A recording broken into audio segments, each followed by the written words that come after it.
स्वागत है आपका कंट्रोल एंड कोऑर्डिनेशन के 6th लेक्चर में। तो आज हम पढ़ने वाले हैं प्लांट हार्मोन्स के बारे में कि प्लांट हार्मोन्स क्या होते हैं। देखिए, जो प्लांट्स होते हैं, प्लांट्स के अंदर नर्वस सिस्टम नहीं पाया जाता है, तो अब वो अपने अंदर कंट्रोल एंड कोऑर्डिनेशन कैसे शो करते हैं। जो प्लांट्स होते हैं वो कंट्रोल एंड कोऑर्डिनेशन शो करते हैं केमिकल मेथड से। केमिकल मेथड से मतलब हार्मोन्स की हेल्प से प्लांट में कंट्रोल एंड कोऑर्डिनेशन देखा जाता है। अब प्लांट में भी हम हार्मोन्स को पढ़ने वाले। कितने हार्मोन्स को? 5 हार्मोन्स को हम प्लांट हार्मोन्स में पढ़ने वाले हैं। पहला जो हार्मोन है वो है हमारा ऑक्सिन, दूसरा है जिबरलिन,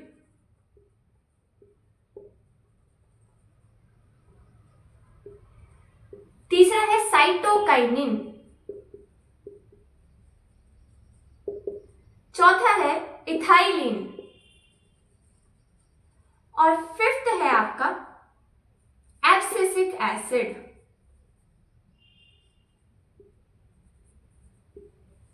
ये आपके 5 हार्मोन्स हैं जो आपके प्लांट के अंदर मिलते हैं। अब देखिए, प्लांट के अंदर क्या क्या एक्टिविटीज होती हैं। प्लांट के अंदर मेनली क्या होता है? ग्रोथ होती है, सीडलिंग होती है और लीव्स झड़ती हैं और नई लीव्स आती हैं।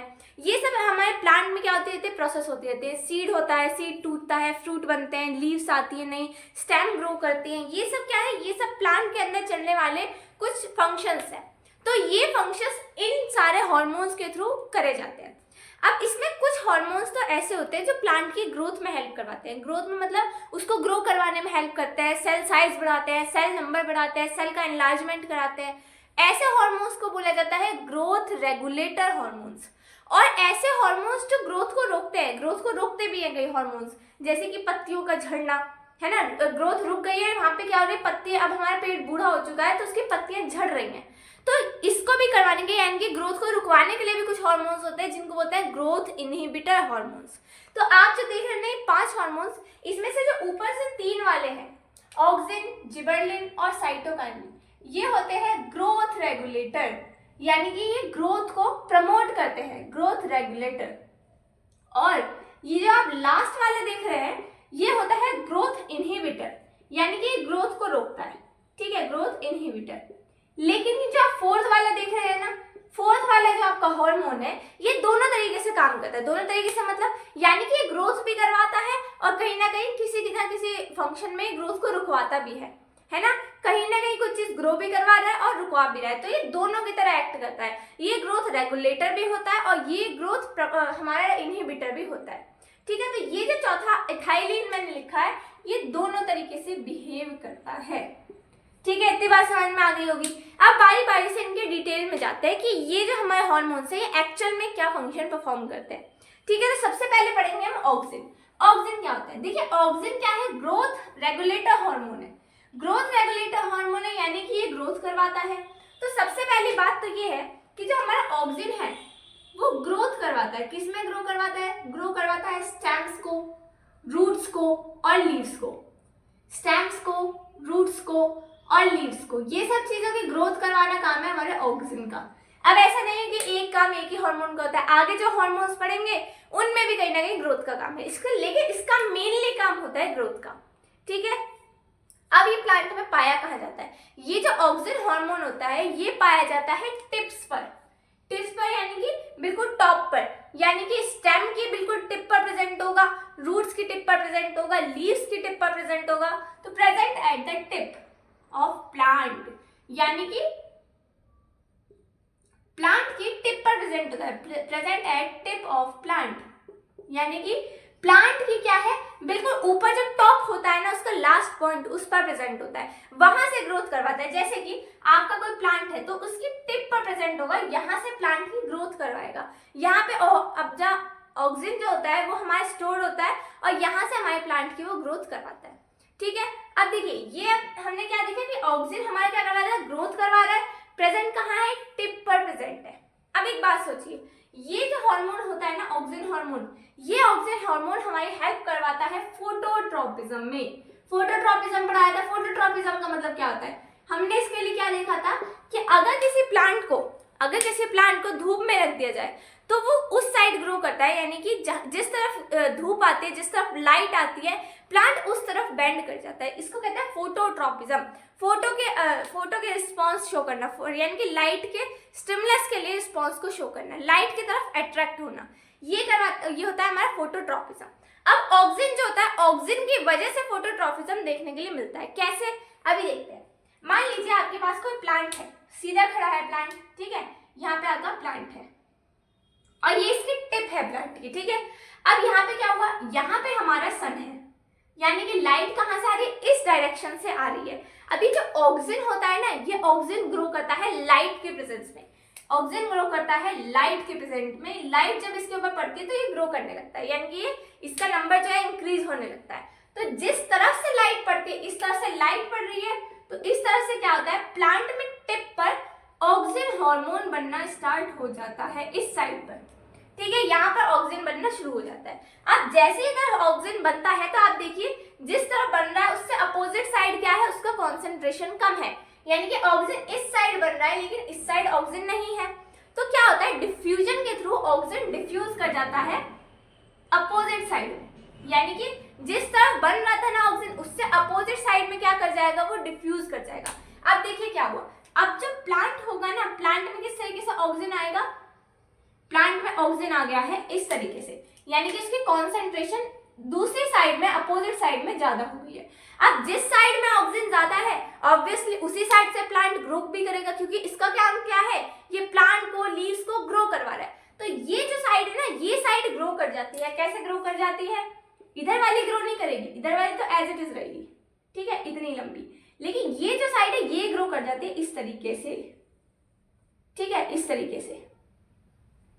अब आपको क्या दिख रहा है, ग्रोथ करी यहाँ से प्लांट ने क्या कर लिया, ग्रो कर गया, यहाँ से प्लांट ग्रो कर गया, और आपको ऐसा लगता है जैसे प्लांट ने क्या कर दिया, प्लांट थोड़ा सा झुक गया हमारी लाइट की तरफ, ठीक है, इस तरीके से। तो अब क्या हुआ, फोटोट्रॉपिज्म किसकी वजह से शो हो रहा है, फोटोट्रॉपिज्म शो हो रहा है ऑक्सिन की वजह से। ऑक्सिन क्या करता है, लाइट के प्रेजेंस में अपने नंबर को इंक्रीज करता है, अपना जो क्वांटिटी है उसको इंक्रीज करता है। जैसे प्लांट के एक साइड में धूप पड़ेगी, उस साइड पर ऑक्सिन का सिंथेसिस होना स्टार्ट हो जाएगा, और जहां सिंथेसिस होगा वहां से अपोजिट डायरेक्शन में डिफ्यूजन के थ्रू ऑक्सिन मूव करेगा।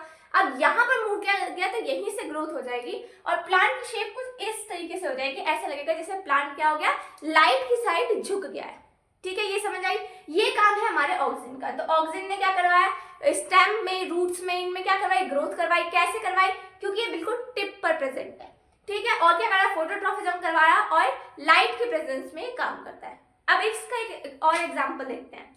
आपने ये देखा है कि जब प्लांट की क्या होती है, प्लांट की ट्रिमिंग करवाई जाती है, यानी कि उसके ऊपर से टिप्स को कट करा जाता है। उसको कट करने का रीजन क्या होता है, कट करने का रीजन ये होता है कि ये प्लांट की जो टिप होती है ना, टिप पर प्रेजेंट होता है ऑक्सिन। अब जैसे आप प्लांट की ट्रिमिंग करते हैं तो ऑक्सिन क्या होता है, रिलीज होने लग जाता है, और जैसे ऑक्सिन रिलीज होता है तो प्लांट क्या करता है, अच्छी ग्रोथ कर पाता है। यानी कि जब आप प्लांट की ट्रिमिंग करेंगे तो उसकी टिप्स कट जाएंगे और टिप्स में से ऑक्सिन हार्मोन रिलीज होगा। जैसे ऑक्सिन हार्मोन रिलीज होगा तो प्लांट ग्रोथ अच्छी कर पाएगा। इतनी बात समझ में आई। इसका एक और एग्जाम्पल क्या है, इसका दूसरा एग्जाम्पल है टेंड्रिल्स का। टेंड्रिल्स क्या होती है, प्लांट के, मैंने आपको बोला था बेल वाले कुछ प्लांट होते हैं, या आपने उसमें देखा था थिग्मोट्रॉपिज्म में कि टच करते ही कोई भी प्लांट की जो बेल होती है जिसको हम टेंड्रिल्स बोलते हैं, पतली पतली स्टेम्स होती है ना, वो क्या करते हैं, किसी भी हार्ड स्ट्रक्चर के साइड में कॉइल करने लग जाती हैं। तो वो कॉइल क्यों करती हैं, वो कॉइल इसलिए करती हैं क्योंकि उनकी ग्रोथ हो रही है, ठीक है। यहाँ से जैसे कोई हार्ड ऑब्जेक्ट है, यहाँ पे कहीं हमने स्टिक लगा दी है, तो प्लांट क्या करेगा, प्लांट की स्टेम इस तरीके से ग्रो करती है, ठीक है, टेंड्रिल्स बोलते हैं, जो पतली पतली स्टेम्स होती हैं। अब ये जो स्टेम्स ग्रो कर रही है ना आपकी, ये ग्रो क्यों कर रही है, ये ग्रो कर रही है क्योंकि यहाँ पे ऑक्सिन का सिंथेसिस हो रहा है। ऑक्सिन की सिंथेसिस की वजह से टेंड्रिल्स में ग्रोथ हो रही है, और जैसे टच होता है ना, टच होते ही टिप को ये पता लग जाता है ऑक्सिन को कि टच हो गया है, यानी कि टच का स्टिमुलस मिला है। टच करते ही वो क्या करता है, ऑक्सिन रिलीज होने लगता है, और टेंड्रिल क्या करने लगती है, ग्रोथ करने लगती है। ये बात समझ में आई। ये था हमारे ऑक्सिन के बारे में। ऑक्सिन क्या क्या करती है। अब देखते हैं जिबर्लिन के बारे में। देखिए जिबर्लिन भी सेम काम करता है। जिबर्लिन वैसे तो एक ही हार्मोन के बहुत सारे काम होते हैं, है ना। जिबर्लिन हमारे सीड की ग्रोथ में भी हेल्प करता है, बाकी और चीजों में भी हेल्प करता है, लेकिन हम मेनली देखें अगर तो जो जिबर्लिन होता है वो भी ग्रोथ में हेल्प करता है। ग्रोथ में हेल्प करता है, और किस में हेल्प करता है अभी देखते हैं।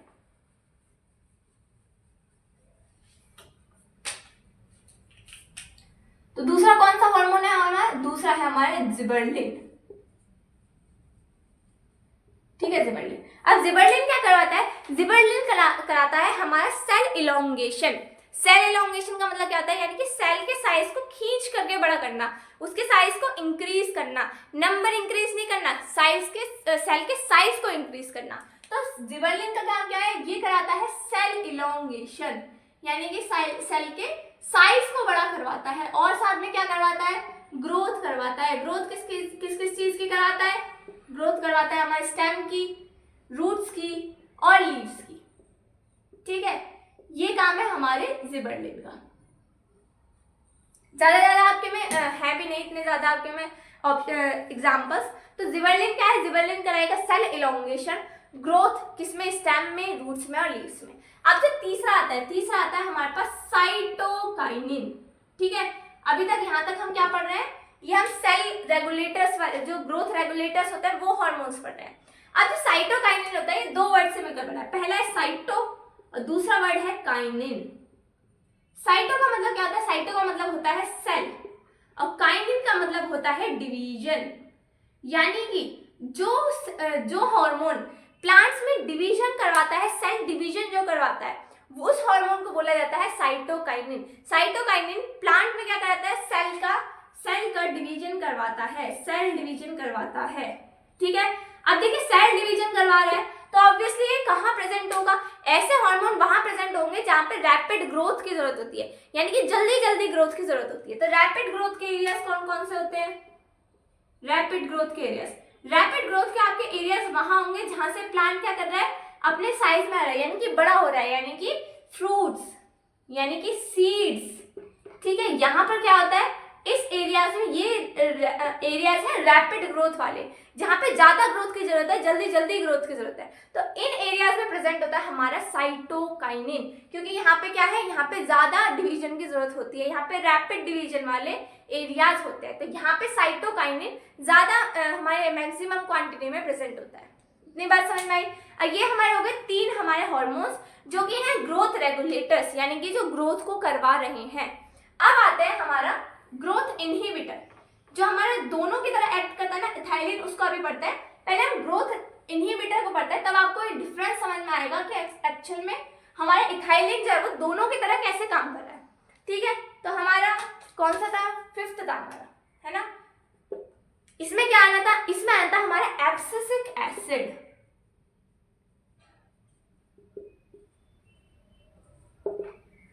ये एसिड क्या करवाता है, ये एब्सिसिक एसिड जो है ये एक हार्मोन है प्लांट में, और ये क्या करवाता है, ग्रोथ इनहिबिटर है। ग्रोथ इनहिबिटर का क्या मतलब होता है कि ये ग्रोथ को रुकवाएगा। जब प्लांट बड़ा हो जाएगा, काफी इनफ बड़ा हो जाएगा वो, तो उसकी ग्रोथ को रुकवाना भी जरूरी होता है। तो जो ग्रोथ को रुकवाएगा, जो ग्रोथ इनहिबिटर है, वो है एब्सिसिक एसिड। अब इसका काम क्या होता है, इसका काम होता है विल्टिंग ऑफ लीफ, यानी कि लीफ को बूढ़ा करवाना, लीफ को ऐसा मुरझाई हुई लीव्स बनवाना, है ना। लीफ जो मुरझा जाती है वो एब्सिसिक एसिड की वजह से होती है। क्यों, क्योंकि एब्सिसिक एसिड क्या है, एक ग्रोथ इनहिबिटर हार्मोन है।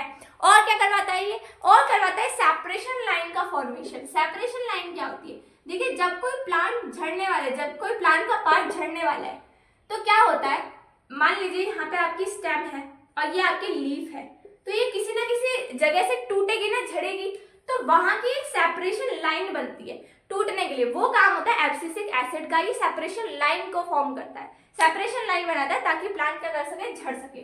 और क्या करवाता है, और जो हमारा एब्सिसिक एसिड होता है वो क्या करवाता है, वो सीड को डोरमेंसी में डाल देता है।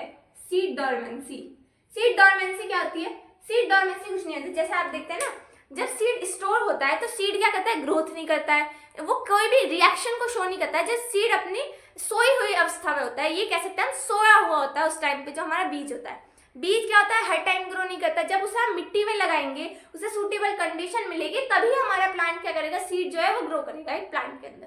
तो सीड क्या है, एक तरीके से कुछ स्टेट के लिए सो जाता है, अपनी रिएक्शंस को बंद कर देता है। तो जो रिएक्शन बंद होती है, जो उसको कहते हैं सीड डोरमेंसी, यानी कि सीड जो है वो हमारे स्लीपिंग स्टेज में चला गया। अब इसको करवाने के लिए एब्सिसिक एसिड रिस्पॉन्सिबल होता है। एब्सिसिक एसिड सीड को डोरमेंसी की स्टेट में डाल देता है, ठीक है, यानी कि सीड को क्या कर देता है, सुला देता है। ये काम हो गए हमारे किसके, एब्सिसिक एसिड के। आपने देखा एब्सिसिक एसिड के सारे काम ऐसे हैं जो प्लांट को क्या करवा रहे हैं, बूढ़ा करवा रहे हैं, जो हमारी पुरानी पत्तियां हैं उनको झड़वा रहे हैं, सीड को डोरमेंसी में डाल रहे हैं, यानी कि उसको ग्रोथ करने से रोक रहे हैं कि अब तुम सो जाओ, ग्रोथ नहीं करना है, ठीक है। तो ये काम क्या हो गया, ये हो गया हमारे एब्सिसिक एसिड का। अब हमारा जो फिफ्थ हार्मोन आता है वो आता है इथाइलिन। इथाइलिन, पहली बात तो ये कि ये दोनों की तरह एक्ट करता है, दोनों की तरह एक्ट करता है, यानी कि ग्रोथ इनहिबिटर भी है और ग्रोथ रेगुलेटर भी है।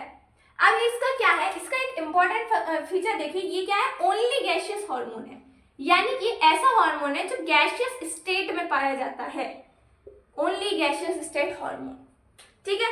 अब मैंने कहा ये ग्रोथ इनहिबिटर और ग्रोथ रेगुलेटर दोनों की तरह ही काम करता है। अब हम देखते हैं कि दोनों की तरह काम कैसे करता है, ठीक है। पहली बात तो अगर हम देखें कि ग्रोथ रेगुलेटर कैसे है, तो ग्रोथ रेगुलेटर में ये क्या करवाता है, हमारा जो इथाइलिन होता है वो फ्रूट की राइपनिंग में हेल्प करवाता है, फ्रूट राइपनिंग एंड ग्रोथ, यानी कि जो हमारे फ्रूट होते हैं वो पकते क्यों हैं, पक जाना, कच्चा नहीं, कच्चा होता है पहले प्लांट, हमारा जो फ्रूट होता है कच्चा रहने के बाद वो धीरे धीरे क्या करता है, फ्रूट मीठा होना स्टार्ट होता है, राइप होना यानी कि पकना स्टार्ट करता है ना। तो राइपनिंग ऑफ फ्रूट यानी कि फ्रूट का पकना, और क्या, उसकी ग्रोथ में, फ्रूट की ग्रोथ में और उसके पकने में, इसमें हमारा हेल्प करवाता है हमारा क्या, इथाइलिन हार्मोन काम कर रहा है। और दूसरी बात क्या है, अगर हम इसे ग्रोथ रेगुलेटर की तरह देखें, ग्रोथ इनहिबिटर की तरह देखें, तो ग्रोथ इनहिबिटर में ये क्या करता है, येलोइंग ऑफ लीफ, यानी कि पत्तियों का पीलापन, पत्तियां पीली हो जाती है ना जब वो बूढ़ी होने लगती हैं, तो क्या हो जाती है, पीली हो जाती है, यानी कि येलोइंग ऑफ लीव्स, पत्तियों को क्या करवाता है, बूढ़ा करवाता है, ठीक है। तो आपने क्या देखा, एब्सिसिक एसिड और इथाइलिन क्या कर रहे हैं, एब्सिसिक एसिड भी हमारे ग्रोथ इनहिबिटर है, यानी कि हमारी जो लीव्स है उनको खराब करवा रहा है, उनको झड़वा रहा है, और इथाइलिन में क्या करवा रहा है, येलोइंग ऑफ लीफ, यानी कि कहीं ना कहीं लीव्स को खराब करवा रहा है, उनको झड़वा रहा है, ठीक है। अब गैसियस हार्मोन की बात देखें ना, तो गैसियस हार्मोन में आपने एक चीज देखी होगी, इसका एग्जांपल देते हैं। अगर आप देखिए आपके पास एक टोकरी है ना, फलों की टोकरी है, उसमें एक फल आपका पक गया है, फॉर एग्जांपल आपने लिया कि आपके पास एप्पल्स की क्या है, बास्केट है, एप्पल्स रखे हुए हैं इसमें बहुत सारे। अब गैसियस हार्मोन है इथाइलिन, इथाइलिन क्या कर रहा है, राइपनिंग ऑफ फ्रूट करवा रहा है, यानी कि फ्रूट को पकवा रहा है। अब उसमें अगर कोई ज्यादा पक गया है ना, यानी कि पक करके हमारा कोई फ्रूट ज्यादा पक गया है, खराब होने लगा है, तो अब क्या हुआ, आपने उस एक खराब फ्रूट को उस बास्केट में रख दिया। आप कुछ टाइम बाद देखेंगे कि जो आसपास के उसके फ्रूट्स होंगे ना, वो भी पकना स्टार्ट हो जाते हैं, वो भी और ज्यादा खराब होना स्टार्ट हो जाते हैं, है ना। क्यों होता है ऐसा, क्योंकि जो इथाइलिन है ना वो गैसियस स्टेट में रहता है, एक जो हमारा फ्रूट है उससे दूसरे फ्रूट में वो ट्रांसफर हो सकता है, क्योंकि वो गैसियस हार्मोन है।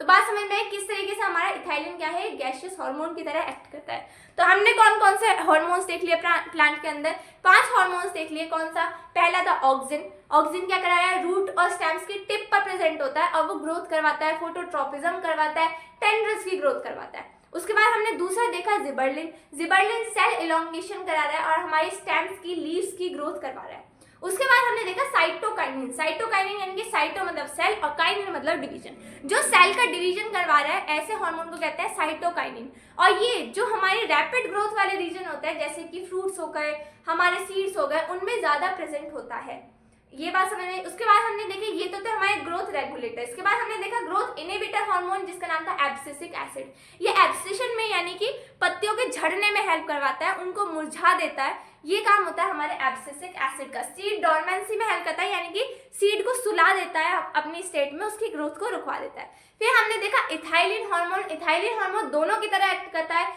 ग्रोथ करवाता है, हमारे फ्रूट की राइपनिंग करवाता है, लेकिन साथ में पत्तियों को झड़वाने का, उनकी येलोइंग में भी हेल्प करता है, ठीक है। और हमने क्या देखा, इथाइलिन क्या है, केवल ऐसा अकेला हार्मोन है जो गैसियस स्टेट में पाए जाते हैं।